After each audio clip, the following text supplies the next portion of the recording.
I took 100 real Band 7, 8 and 9 essays from our VIP students and found the 50 most common words used in them. You see, if we can find the 50 most common words, we can then learn great synonyms for each word and massively boost our writing scores quickly and easily. And as my gift to you, I've added all 50 words and their synonyms and lots of words not included in the video in this PDF download you can get in the video. So the first word is people. We're all people. This is one of the most common words in English, but relying on it too much can make your essay sound a little bit basic, and you're going to be using people all throughout your essay. Knowing synonyms shows that you can choose the right word from the right context, depending on what type of people you're talking about. So here's an example sentence. An easy synonym to use instead of people would be individuals. For example, many individuals believe that the government should be solely responsible. Another synonym you could use is the public. So the public often believes that the government should be solely responsible. This refers to a collective group of people. The next important word, number 2, is important. So you'll often need to argue that a point is important or something is important. However, important is often overused in essays because it's such a common word. Using stronger, more descriptive synonyms will make your argument more persuasive. So here's an example sentence. So a synonym that we could use is crucial. It is crucial for young people to learn a second language. This implies it's a decisive point for future success. Or we could use vital.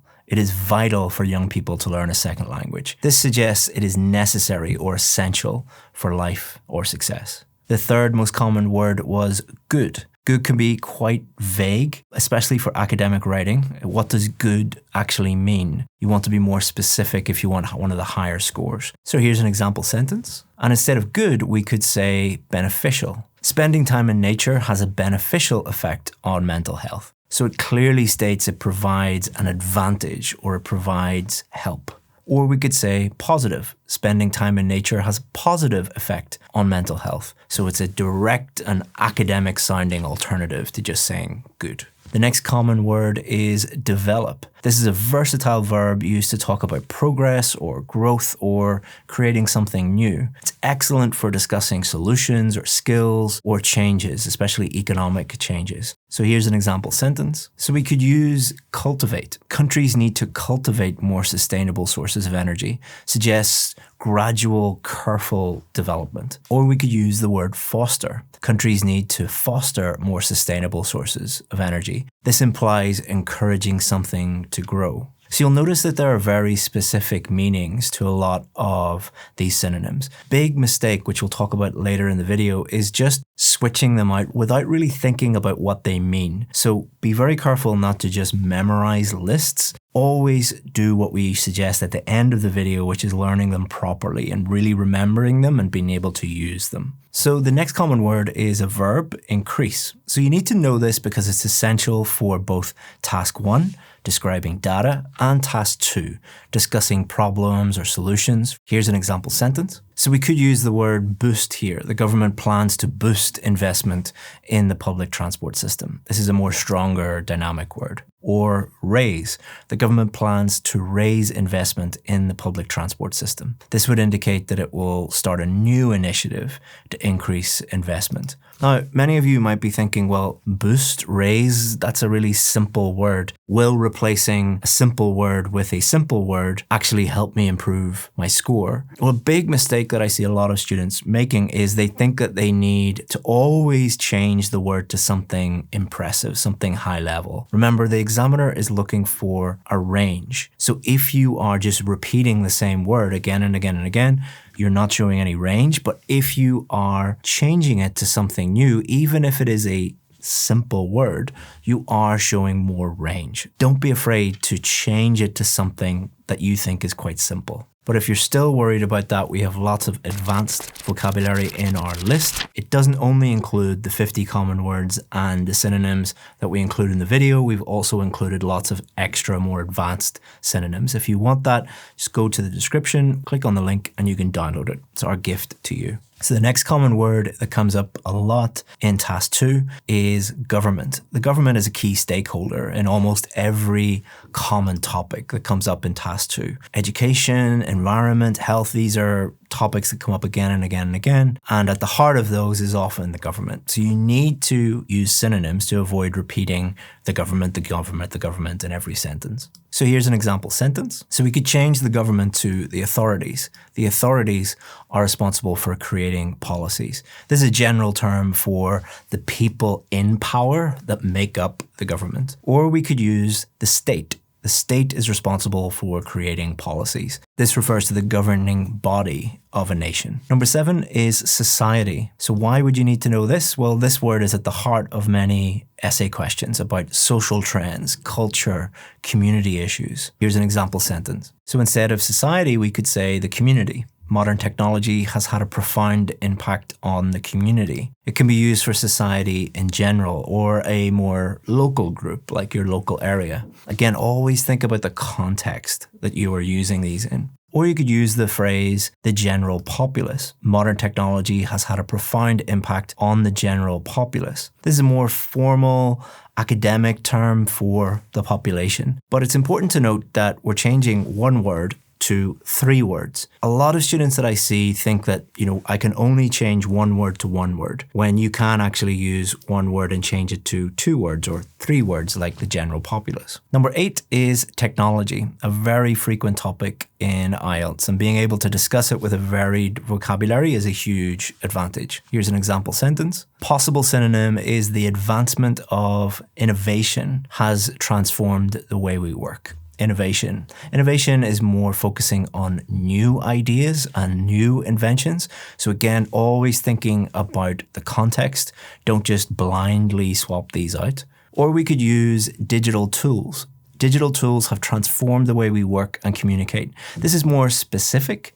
It's good when talking about computers or apps or the internet or now AI, but all of those would be digital tools. Next is the environment. So it's another classic common IELTS topic. You need to be able to discuss things like nature, pollution, global warming, conservation, things like that. Here's an example sentence. So instead of the environment, we might be able to use the natural world. Protecting the natural world is a challenge that requires global cooperation. Or ecosystems. Protecting our ecosystems is a challenge that requires global cooperation. This is more scientific, referring to the complex network of living organisms. Or we could say the planet. Protecting the planet is a challenge that requires global cooperation, used to emphasize a global scale. The next common word that we saw again and again in these essays was children. Of course, common topics are education, family, social development. These are all common topics. Here's an example sentence. So this might be a controversial one, but we could use youngsters instead of children. It is vital that youngsters are taught about healthy eating, slightly less formal. It's totally acceptable to use this in IELTS speaking or in general training, task 1, if we were writing informally. A nice way to talk about children as a whole, any age, is to talk about the youth or young people. It is vital that the youth are taught about healthy eating habits. So this refers to the whole group. Or we could use minors. It is vital that minors are taught about healthy eating habits. Just make sure that you spell it this way, because if you spell it the wrong way, you're talking about someone who digs for stuff underground. So I'll quickly go through these because I know this creates a lot of discussion in the comments. Teenagers, adolescents, only talk about this if it is between the ages of 13 and 17 in most countries. Infants are only really babies, so in the first year of their life, say, and toddlers is, 2 or 3 years old. If you misuse these, like if you're talking about a 13-year-old and then you write toddlers, just because you've used a synonym, that doesn't automatically boost your score. This is a really good example of where it can actually lower your score. And I've had students argue with me and say, like, I've used an advanced word, I've used a synonym. Yeah, but you've used it incorrectly, all right? So always make sure that you're not just using synonyms, you're using the appropriate, accurate synonym. The next is students. This is essential for any essay essay on the topic of education, from primary education all the way up to third level university education. So here's an example sentence. So instead of students, we could use learners. Universities should provide more mental health support for their learners. This is a broader term that emphasizes the act of learning, so they're actually learning something. Or we could use pupils. Schools should provide more support for their pupils, but typically this is used for school-age children, not third level, not university students. We wouldn't really refer to those as pupils. For university, we might use scholars. The university provides funding for its most promising scholars. So it's not just used for university third level education, it's more high achieving or academic students, often at a higher level. Number 12 is a simple word, but a very, very common one, improve. So this is a core verb for suggesting solutions or discussing positive developments. Here's an example sentence, and we could use the synonym enhance. Governments must take steps to enhance air quality. This means to intensify or increase the quality of something. Or, and I know this comes up a lot in Band 9 lists, ameliorate. Governments must take steps to ameliorate the problem of poor air quality. So this is a high level, formal word meaning to make something that is bad better. But the problem that I see with this word, the reason why I included it, was students will often misspell this word. It doesn't matter if one letter is out of place, it's a spelling mistake. That will lower your score. The examiner doesn't look at your essay and say, oh, they used the word ameliorate, but even though they spelled it incorrectly, I'm still going to give them a higher score for that word. That's not how examiners think about it. Examiners think that you've memorized this word, you really don't know how to use it, and they will give you generally a lower score if they start to see that in your essay. Number 13 is effective. So you use this when you propose a solution in task 2, or you need to argue that something will be effective. Here's an example. And we could use the synonym productive. Stricter penalties are a productive deterrent to crime.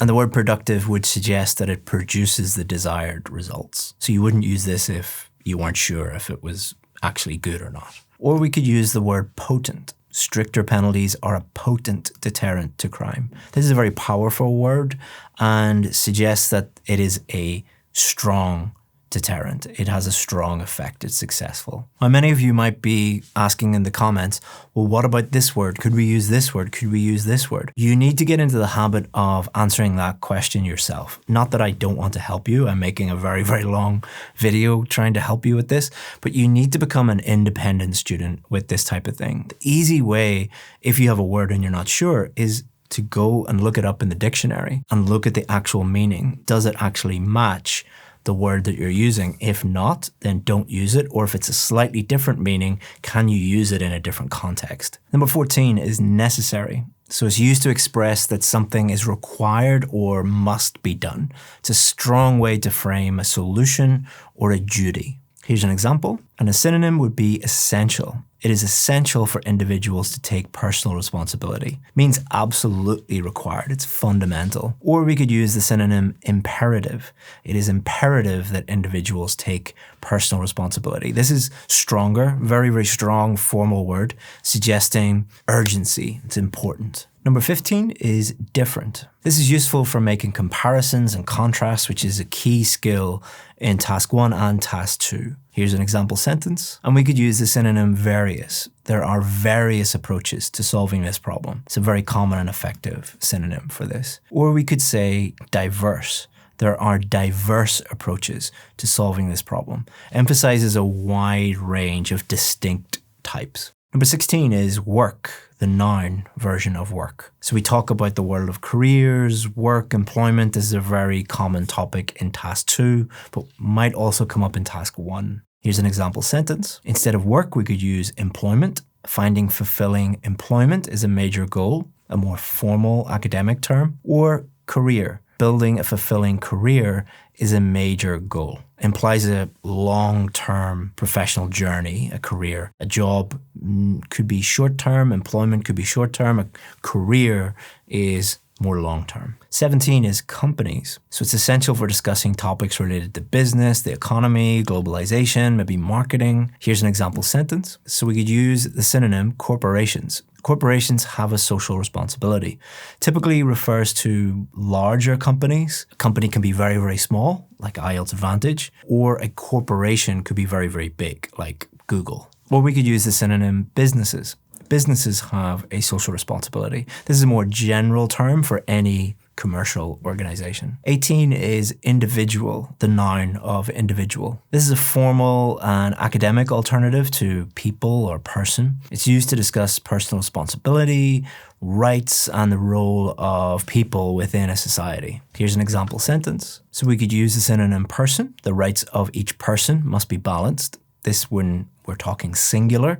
So this is a good example of when you're changing words, you need to be aware of the grammar of that word and the words around it. So don't just blindly change synonyms. Always think of the grammar. Again, a general rule is if you're not sure, don't use it. Or we could use citizen. The rights of the citizen must be balanced. This emphasizes the person's role within a society. 19 is global. So topics like environment, economy, culture often discuss things at a global scale. So this adjective is crucial to know, and these synonyms are crucial to know. Here's an example sentence. So a synonym is worldwide. Climate change is a worldwide issue. So this is a direct and perfectly suitable synonym. Or we could use the word international. Climate change is an international issue, used when comparing or involving two or more nations. 20 is modern. It's used to contrast the present day with the past. It's a key word for essays on change or tradition or technology, how things have changed over the years. Here's an example sentence. A synonym is contemporary.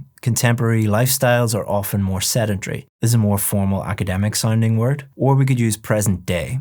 Present day lifestyles are often more sedentary, a clear and effective alternative. A very, very simple word, but a very common word, many. So this is a very common quantifier. While perfectly fine to use, don't worry about using it once in your essay. You won't lose marks or anything, especially if it's accurate and appropriate, but you might have to use it again and again. So using synonyms helps you.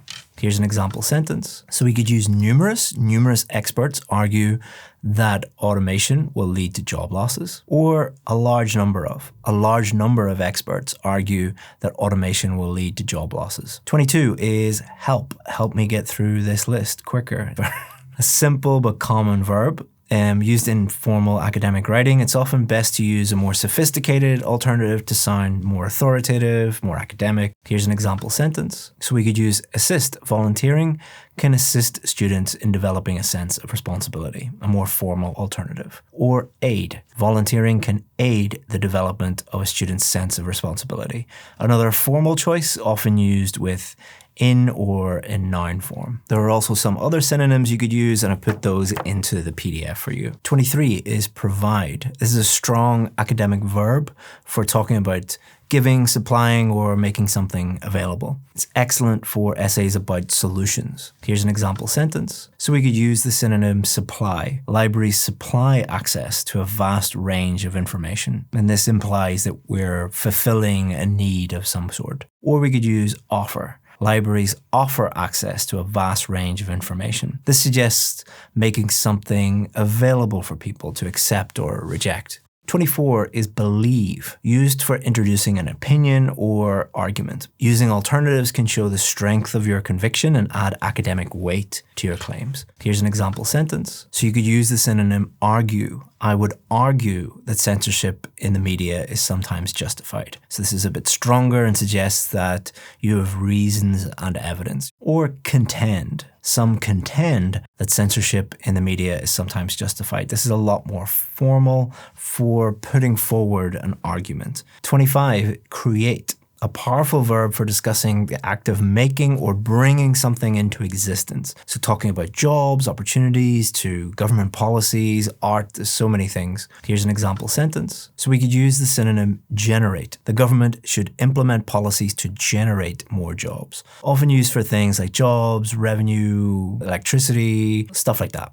Or establish. The government should establish a program to create more jobs. This implies setting something up on a firm or long-term basis. 26, education. This is a core IELTS topic. I'd say education and health are the two most common Task 2 topics. So you need a range of words to discuss it without sounding repetitive. Here's an example sentence. So we could use the word schooling. Access to quality schooling is crucial for a nation's progress. Often refers more specifically to the instruction received at school. Learning. Lifelong learning is crucial for personal and professional development. This is a broader concept that includes self-study and experience, not just going to school. So again, be careful with context. 27, again, extremely common topic, health. Here's an example sentence. So we could use well-being. An individual's diet has a direct impact on their overall well-being. Again, this is a broader term. It includes mental health, social health, public health, not just physical. Or we could use physical condition. An individual's diet has a direct impact on their physical condition.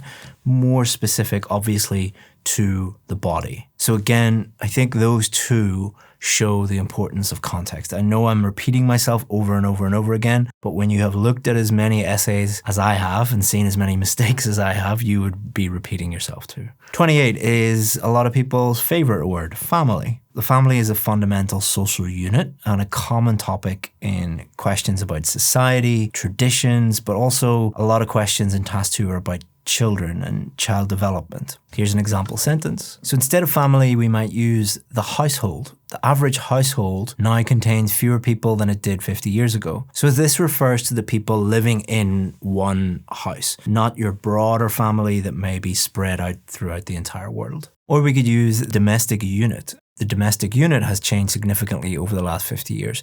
This is a very formal academic sociological term for the family and household. I wouldn't use this probably in the speaking test unless it's in a very formal academic context that we're talking about, but it's perfectly fine to use in the right context in Task 2 writing. 29, the best people. Teachers, of course. So this is essential vocabulary for anything about education, and as I said, very, very common topic. Here's an example sentence. Teachers often like to be called educators.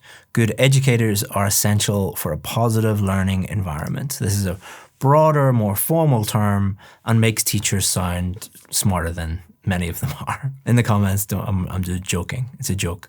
Tutors. Many students hire private tutors to help them with difficult subjects. So this refers to a specific type of teacher. A tutor is more someone who teaches individuals or maybe small groups. It's normally outside of school. So again, be very careful with context. Or instead of teachers, we might use instructors. Driving instructors must be patient and clear. Instructors are more talking about someone who teaches a practical skill, like a driving instructor, a piano instructor. Again, context is king. Number 30 is adults. So used to discuss people who are no longer children. But we often use this to contrast children with adults. It's essential for essays talking about education, work, and life stages. Here's an example sentence. So we could use the term grown-ups. Many grown-ups are now returning to university. This is slightly less formal, but widely understood and acceptable. Debatable. I've spoken to a bunch of examiners about this. The vast majority of them said it would be perfectly fine if they read that. Some of them, 10%, said no, don't use that in Task 2. You guys can make the decision. Up to you. You're an adult. Maybe a safer choice would be mature individuals. Mature individuals often have different learning needs compared to younger students. It's a formal and respectful way to refer to adults. 31 is social. This is a key adjective describing anything related to society, community, and the interaction between individuals within societies, communities. Here's an example sentence. So we could use the synonym communal. The rise of social media has impacted communal interaction.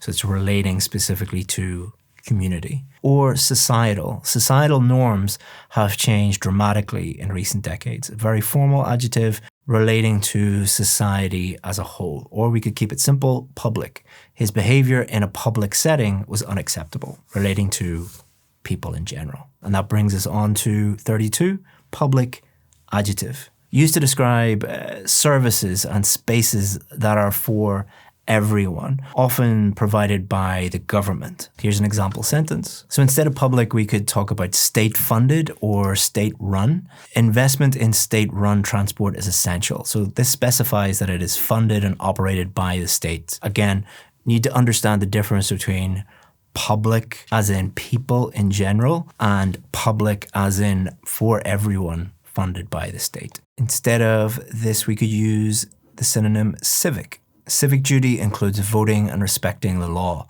So this is relating to a city or a town or a state or a county, and specifically the duties of the citizens. So we all have a civic duty. Or keep it simple with community. The community swimming pool is open to everyone. This emphasizes that it serves the local community. So if you're confused about that, a good way to think about the difference is to think about public versus private. All right. Private swimming pool in a hotel, in a 5-star hotel, is not for everybody. The public swimming pool, anybody can go there within reason, and it's funded by the state, the government. 33, local. So it's an adjective to specify a particular area, neighborhood, or region, often in contrast to national or global. A really good way to remember vocabulary, and we'll talk about this at the end of the video, and there's a lot in the PDF about how to remember vocabulary, is to actually use the opposite. All right, what is the opposite of this word? So synonyms, the opposite of a synonym is an antonym. So local and global are antonyms. Here's an example sentence. So instead of local, we could use community-based. Supporting community-based businesses is beneficial. This emphasizes that the business is part of and serves the local community. Or neighborhood. The neighborhood watch scheme helped to reduce crime, relating to a very small, specific residential area where people live. 34 is time. So time is an abstract concept, of course, but it's central to many essays, talking about free time, changes over time. Time is in everything. So you often need synonyms instead of just having time 20 times in your essay. Here's an example sentence. So this is highly context specific, but you could talk about leisure hours if you're talking about free time. People today seem to have fewer leisure hours than in the past. Specifically, we're talking about leisure, non-work time. Or we could talk about eras. In a bygone era, people had more free time. This is used to refer to a distinct period in history. 35, life. This is a very, very broad term, of course, but making it more specific is a good skill. So you're showing the examiner, all right, I know this is a broader term, I understand the context, so I'm going to make this more specific by using a synonym. Here's an example sentence. So instead of life, we could use existence. Technology has changed almost every aspect of modern existence.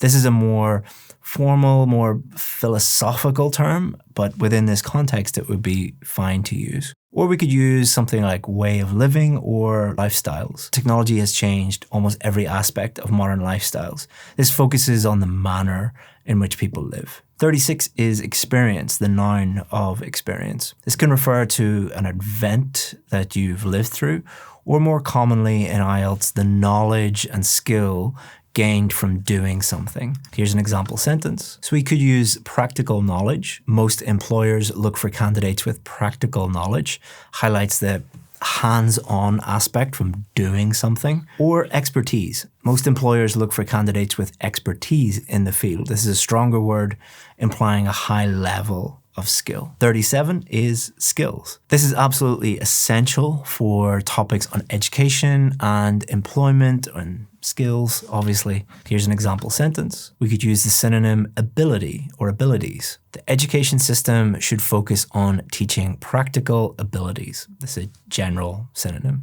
Or competencies. The education system should focus on developing core competencies. This is a formal, more business-oriented word for skills needed to do a job. Or a more higher level one, prowess. He was admired for his academic prowess. This means great skill or great expertise, like tippy top. 38 is information. So this is central to discussing things like media, the internet, education, technology. Here's an example sentence. A synonym would be data. The internet allows for the instant sharing of data across the globe. Often implies raw facts, figures, statistics, stuff like that. Just be careful with the singular of data is not data, it is datum. Data is plural. Or knowledge.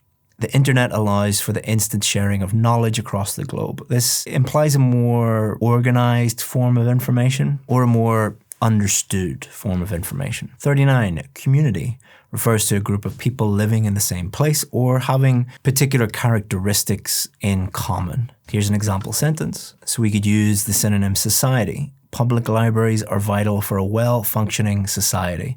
This is a broader term and refers to people in a country or region. Or we might use a more formal term like populace. The local populace can benefit from public libraries. This is very formal for the inhabitants of an area. 40, nearly there, economic. So a crucial adjective for discussing topics related to the economy, finance, trade, business, not just task 2, but might come up in task 1, academic. Here's an example sentence. First synonym is financial. The government's main goal is to ensure financial stability. This is related to monetary policy, money management. Again, can't be used every single time. Or we could use a more specific term if it's appropriate, like monetary. The central bank sets monetary policy, such as interest rates, specifically related to the money of the country. Again, if you're not sure, either learn it properly or don't use it. 41 is personal, so not personnel,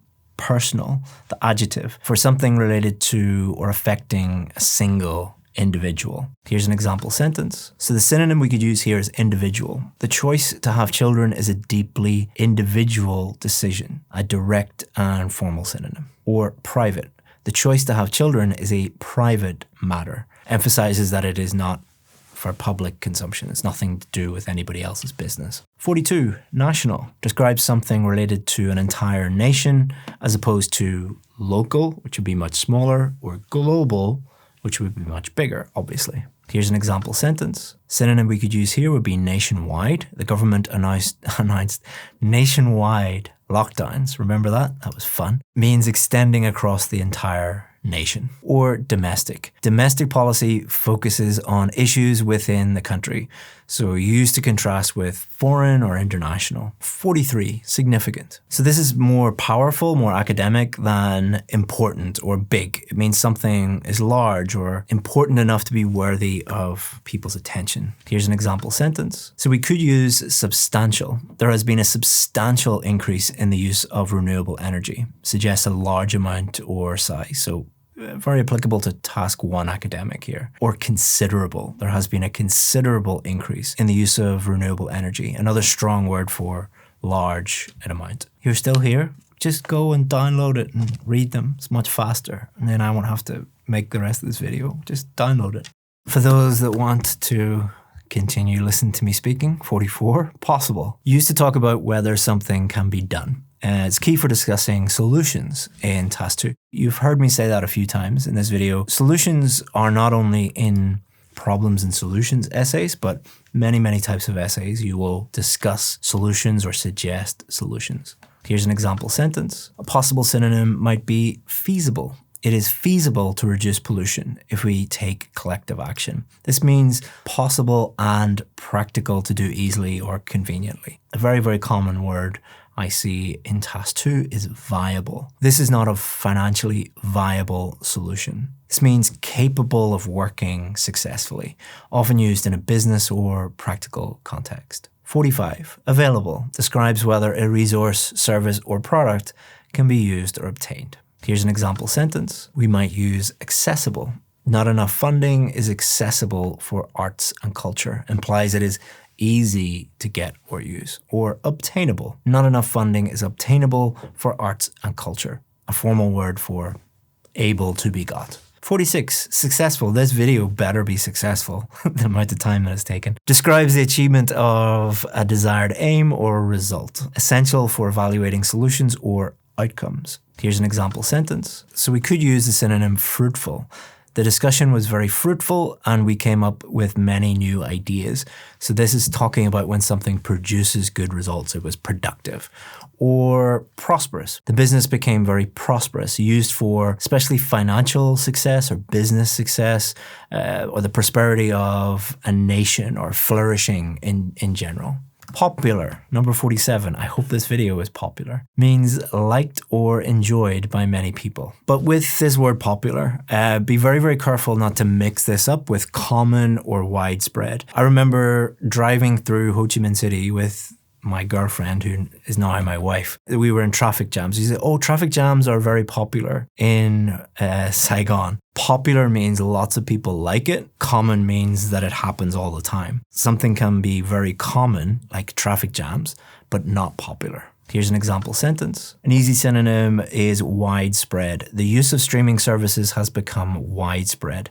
Means found or distributed over a large area or number of people. Or we could use possibly prevalent. This belief is more prevalent among younger generations. Means widespread in a particular area or at a particular time or amongst a particular group of people. 48, common. It is not common to make videos this long. Describe something that occurs often or exists in large numbers. It's a fundamental word for describing trends and just situations in general. Here's an example sentence. So we could use the word widespread. Traffic congestion is a widespread problem in most major cities. Or to be a little bit fancier, ubiquitous. Smartphones have become ubiquitous in modern society. Be very careful that you know how to spell ubiquitous. If you're unsure, just use a simpler version like frequent. Car accidents are a frequent occurrence on this road, happening often. So if the examiner sees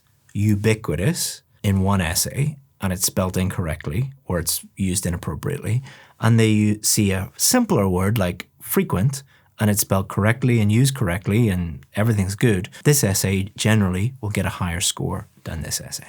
Nearly there. Second to last one, 49, general. This refers to a whole class of things or what is true for most people or in most situations. Again, I often use this, or I see students using this in introductions and conclusions. Here's an example sentence. We could use overall or broadly. Overall opinion is that taxes are too high, so considering everything. Or widespread. There is widespread agreement that taxes are too high. Yes, they are in this country. Don't move to the UK. And finally, number 50, we made it. More, comparative version, and you won't get any more from this video apart from this. So we use this word to form comparatives of many adjectives and adverbs and to quantify nouns. Using alternatives can make your writing more dynamic. Here's an example sentence. So instead of more, we could use greater. We need to put greater effort into protecting the environment. A more formal and emphatic choice. Or we could use additional. We need to provide additional funding for schools. We used to talk about adding to what is already there. Yay, we did it, but there's more to come. Don't worry. So I told you at the start of the video that there's a big mistake. So before you go, let me tell you the biggest mistake you can make with these words. So when I first started teaching IELTS many years ago, like most IELTS teachers, when I first started teaching, I would give my students lists of vocabulary because that's what students want. And I thought I was helping students, but it actually lowered their score. And we talk about that in here, actually. There's a big difference between knowing words and actually being able to use words. So often you'll hear students saying like, I know that word, I know what it means, but I can't use that word. If you're worried about making these mistakes, don't worry, because we have this video for you. This video is going to show you how band 8 and 9 students not only know vocabulary, but remember it and use it properly on test day. So if you're worried about that and you want to improve your score, make sure you watch this next video.